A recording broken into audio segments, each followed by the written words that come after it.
ഇന്നലെ അമ്മച്ചി എന്നെ പറ്റി വല്ലതും പറഞ്ഞോ? ആള് ഞാൻ വിചാരിച്ച മാതിരി അല്ലല്ലോ. അയ്യോ ഞാനോ? അമ്മച്ചി ചുമ്മാ പറയുന്നതാ. സ്വന്തം മോളെ പറ്റി ഒരമ്മച്ചി അങ്ങനെ ചുമ്മാ പറയൂ? അങ്ങനെ മുഴുവനും ചുമ്മാതല്ല, പക്ഷെ കൂടുതലും ചുമ്മാതാ. Love affair ഇല്ലാത്തതാണോ? ഏതോ ഒരു മുസ്ലിം ബോയായിട്ട്? ആ അതാ ഞാൻ പറയാൻ വന്നേ. സത്യം കേൾക്കണോ?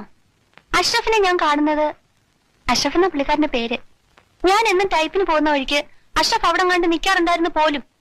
ഞാനാണെങ്കിൽ വീട്ടിൽ നിന്ന് ഇറങ്ങിയ പിന്നെ ഇടത്തോട്ടും വലത്തോട്ടും നോക്കുന്ന പ്രശ്നമേ ഇല്ല.